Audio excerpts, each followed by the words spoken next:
자, 이제 개장 20분 앞이니까 이렇게 네. 대비하라 들어가겠습니다. 첫 번째 주제는 뭘로 정해 오셨는지 네. 내용을 좀 볼까요?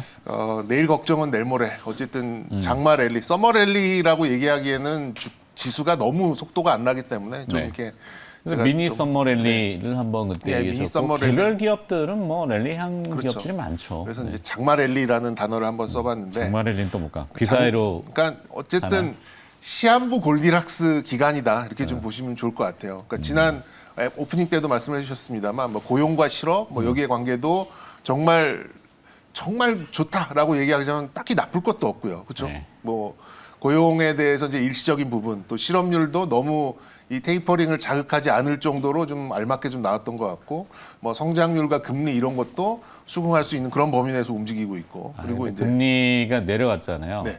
역풍도 있을 수 있어요. 네. 왜냐하면 그거 금리가 막 그 시장 금리가 올라갈 때 뭐 테이퍼링이나 이런 그 타이트닝이나 아니면 긴축이나 뭐 금리 인상까지도 막 언급됐던 것들을 딛고선 주가가 그래도 랠리했잖아요. 그 얘기는 뭐냐면 실적을 끌고 올라간 거예요. 그렇죠. 하여튼 근데 제 얘기할 게 근데 아니라 그런 배경이 됐기 때문에 어쨌든 이 장마 기간 동안에만이라도 이 종목들이 돌아갈 수 있는 어떤 이론적 배경이 됐다 이렇게 좀 보시면 좋을 것 같고 미국 증시도 빅테크 나쁘지 않은 모습 이제 그 관련된 종목들 다 보였었고 네. 성장주 뭐 가치주 모두 좀 순항을 할 수 있었던 배경이 된 것 같고 국제유가 숙제를 드렸는데 다른 걸 하셨네요. 국제유가도 75불 아니, 물어보면 내가 예, 대답해 유지가 좀 되고 있어요. 그래서 네. 그거를 이제 또 선물 전문가 입장에서 한번 나중에 풀어주시길 좀 바라겠고 지금 얘기해 드릴까요? 일단 제 말씀 먼저 할게요. 네, 알겠습니다.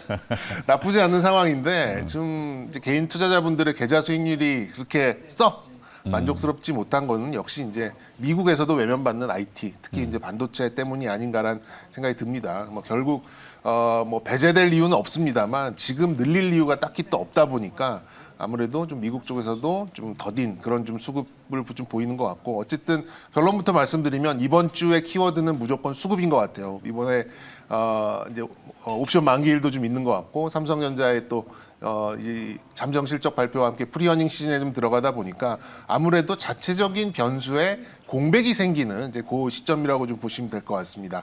그렇게 또 연결을 시켜보면은 지난주에 강세가 나왔었던 그런 업종이 이번 주에도 좀 탄력을 받아서 연속성을 보일 가능성이 좀 저는 높게 좀 보고 있고요. 아까 언급을 드렸듯이 이제 우리가 얘기를 했듯이 mRNA 관련돼서 전반적인 투자 심리가 이제 정부의 정책도 좀 맞닿아 있는 상황이다 보니까 바이오에 좀 선별적인 강세 유지를 할 필요는 있어 보이고 그뿐만 아니라 이제 그 코미팜 같은 종목들이 상한가를 갔던 거는 이 이제 코로나 이외의 바이오 쪽에서도 수급 유입이 그러니까 그 수급 유입이 들어온 이유가 딱히 없습니다. 그냥 뭐 이렇게 뉴스가 한두 개 나오긴 했습니다만 그 종목들이 일주일 전이나 한 달 전이나 달라진 게 별로 없는 상황에서 달라진 거는 수급밖에 없잖아요. 그렇게 본다면 이번 주는 수급 논리가 어느 때보다도 좀 강하게 작용할 수 있는 한 주가 좀 될 가능성이 좀 높다라고 봐지고 그러면서 좀 단기적으로는 바이오 중장기로 보는 거는 지속적으로 말씀드립니다만 건설과 건자재 요거는 뭐 지속적으로 좀 뭐 6개월 이상 보시는 그런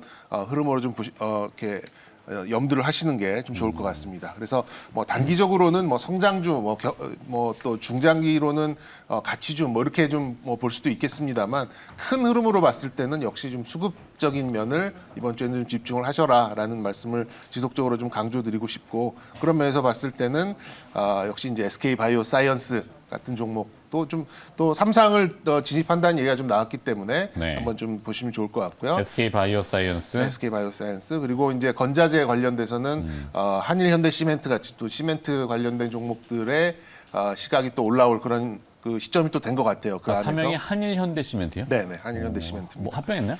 예, 그렇죠. 한일시멘트랑 합병을 했고 그리고 한올바이오도 이제 좀 끼가 있는 종목입니다. 어떤 지표성이 좀 있는 그런 종목이고 딱히 뭐 파이프라인이 부각된 건 없습니다만 코미팜이 움직이는 걸 보니까 이 관련된 종목들이 좀 움직일 수도 있겠다라는 생각이 좀 들고요.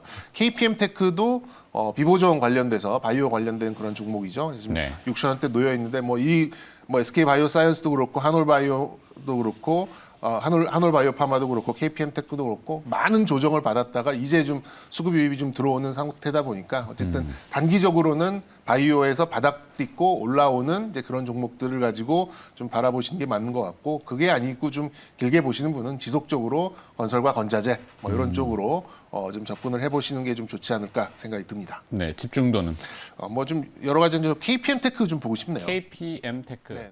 네, 다시 받았습니다. 국제유가 얘기 잠깐 해드리면은 뭐 일단은 공급은 좀 타이트하고 수요는 올라오고 있고 이게 현실입니다. 수요 측면에서 보면은 미국은 지금 독립기념일 연휴에 들어가는데 연휴 첫날 미국의 항공기를 이용하는 여객 그 이용자 수가 290만 명, 219만 명이군요. 219만 명, 그다음에 자동차로 여행을 가는 사람들이 4,700만 명. 휘발유 넣어야 되죠. 항공기 기름 넣어야 되죠. 그런 수요가 있기 때문에 공급은 좀 타이트하고. 근데 사우디아라비아가 지금 오펙 플러스에서 감산에 반대를 하고 있어요. 그러니까 증산을 계속 유지하고 있는데도 가격이 오르는 거 보면은 사우디는 뭔가 맥을 읽은 거죠. 지금 재고가 부족하다라는 거. 실제 그래서 오클라호마의 쿠싱 지역이라는 데에 재고가 지금 쫙쫙쫙쫙 내려간다. 네, 이런 정도로 했을까가 지금 버둥버둥 달려 있는 겁니다. 예. 정리가 됐나요? 네, 정리됐고. 하여튼 쿠싱 지역 얼마까지 갈까요? 그건 몰라. 그건 모르겠고 하여튼 지금 일단은 탄성을 받았기 때문에 트렌드가 조금 더 위쪽인데 그건 잘 모르겠습니다. 저도. 정유주는 조금 더 이어갈 정유주는 근데 별로예요. 왜냐하면 정제 마진이 안 올라와. 기름값 올라간다고 정유주 회사들은 이제 정제를 해야 되잖아요. 정제 마진이 안 올라와서 실제 실이익은 그렇게 크진 않습니다. 지금 아무래도 그러면 뭐 80달러는 넘어가야 돼. 화학주나 정유주나 뭐 그리고 이제 운송 뭐 이런 쪽에는 좋을 일은 없겠네요. 없어요. 네. 알겠습니다. 제 생각입니다. 네, 네. 물어보셨으니까 답해드린 겁니다. 숙제를 틀릴 수 있어요. 빨리 하셨군요. 네, 틀릴 수 있어요. 그래서 또 자, 이제는 아까 정유미 사장의 얘기를 좀 더 들어보고 관심 리스트에 뭐 아니나 다를까 좀 있었는데 나왔던데. 카카오 게임즈. 네, 카카오 게임즈는 어떻게 공매도를 물리쳤나를 좀 봐드리고 게임즈 중요하죠. 전반을 좀 한번 사실 이게 체크를 더 좀 중요할 해드릴까 거예요. 합니다. 예. 일단 방학이 짧아요. 이번에는 코로나 상황 때 어차피 애들이 학교를 많이 안 갔기 때문에 길어야 2주 정도 이렇게 네. 좀 될 가능성이 있어서 방학 특수를 게임즈가 노릴 가능성보다는 제가 보기에는 신작 특수를 노릴 가능성이 더 높다라고 좀 봐지고요. 일단 지난주에 업종 중에 수급이 좀 만드는 그런 강세 종목은 게임주에서 2개였죠. 지난주 초에 펄어비스가 판호를 받으면서 강세가 나왔고, 네. 그리고 이제 주말에는 카카오 게임즈가 이제 오딘이라는 이제 새로운 신작 게임이 이제 흥행을 하면서 아주 이제 강세가 좀 나왔었는데, 여전히 이제 양대 마켓 매출 1위를 찍고는 있습니다. 생각보다 굉장히 잘 나왔고, 이제 또 후문에는 리니지에서 많이 이동을 했다라고 좀 얘기가 알려져 있어요. 그래서 게임주 전반적인 수급이 굉장히 무거웠던 상황인데, 아까 SD 바이오 센서 말씀을 드리듯이 이제 큰 크래프톤이라는 우량화가 하나 이제 지금 시장에 좀 들어오기 때문에 기존에 있었던 이 섹터 내의 종목들에서 조금 현차를 만들어내야 되는 이제 그런 상황이 있었다 보니까 네. NC소프트나 뭐 넷마블이나 이런 대형 게임주들이 좀 이렇게 수급적으로 좀 약세에 좀 놓였었는데 이게 갑자기 넘버원의 게임이 딱 뒤바뀌면서 수급이 굉장히 좀 많이 몰렸고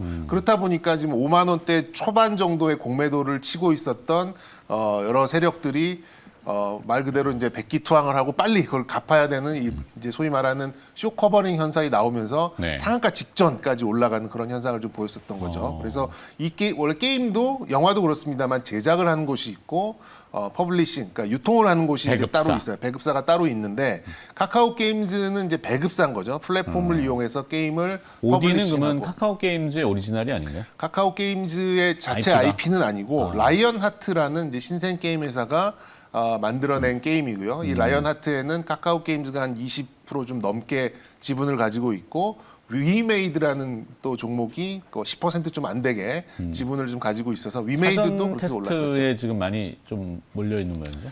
지금 실제 되고 오픈은 돌아가고 했어요? 있습니다. 본 게임을? 예. 그래서 위메이드가 사실 이 뭐 이렇게 연결 실적으로 잡으면 이 편승 효과가 더 클 수 있는데 카카오 게임즈가 더 강했던 이유는 역시 공매도의 두 손 두 발을 들고 도망가는 쇼 커버링 그런 수급에 네, 수급이 좀 있다 보니까 그런 현상이 보였고요. 제가 보기에는 7월 1일부터 이거 한 200억 이상의 매출은 나왔을 거예요. 네. 뭐 대단한 거죠.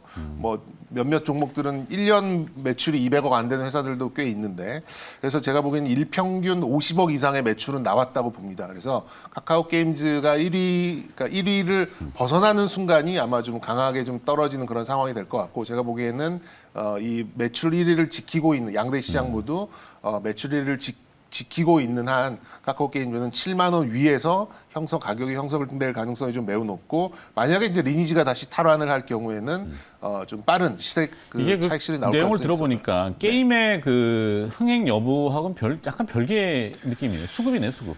수급 그렇죠. 그러니까 물론 흥행이 그 수급을 만들었다고 좀 볼 수는 있겠습니다만 일단은 이 20% 이 큰 무거운 종목을 20% 넘게 끌어올렸던 것은 절반 이상이 쇼 커버링 때문에 나왔던 현상이다. 이렇게 좀 이해를 하시는 이게 게 보면은 좋습니다. 공매도 잔량 대자장고나 이렇게 네. 파악해가지고 감아 올리는 수급이 있겠네. 네, 엄청 크게 좀 하시는 분들은 그렇죠. 그럴 수밖에 없는 부분이죠. 제가 아는 모분도 뭐 몇천억 단위로 돌리는데 뭐 확 치더라고요. 네, 어쩔 수 없죠. 빨리 하지 않으면 이거 올라가면 올라갈수록 손실이 나는 그런 그거 구간이다 아시죠? 보니까. 이제 IPO 할 때 보면 광클, 네, 네. K증권사, 모증권사. 네.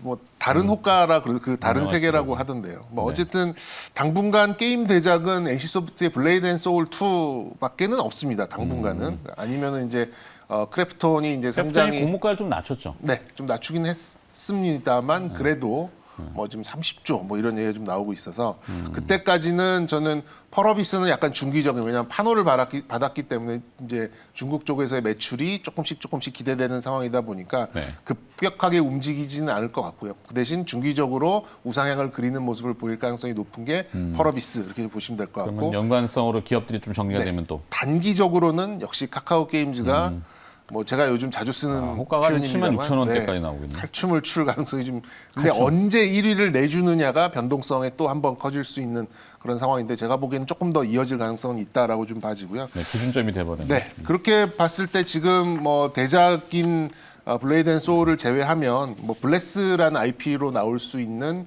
게임이 이제 중국도 출시를 앞두고 있는데 네오위즈의 그 IP죠. 그래서 이제 네오위즈나 룸투코리아 뭐 이 정도까지 좀 게임주는 단기적으로 좀 보실 만한 종목은 압축을 해드리면 자, 될 것 같고. 묶어놓으면은 카카오 게임즈, 펄어비스, 네오위즈, 룸투코리아. 이렇게 좀 그런데 펄어비스는 약간 중장기 그리고 카카오와 네오위즈와 룸투코리아는 약간 단기적으로 한두 달 정도를 볼 수 있는 그런 종목으로 좀 관심 종목 좀 보시면 좋을 것 같고 그래도 오늘은 집중. 네 집중 오늘은 네오위즈 한번 볼게요. 네오위즈. 카카오 게임즈를 하고 싶은데 이미 호가가 호가가 너무 저렇게 높고. 높았기 때문에 따라붙기는 그렇고. 예 효용성이 좀 없어 보여서 일단 블레스라는 IP가 다시 한번 부각될 수 있는 가능성이 있기 때문에 네오위즈 좀 말씀드리겠습니다. 저는 조이시티. 조이시티 네.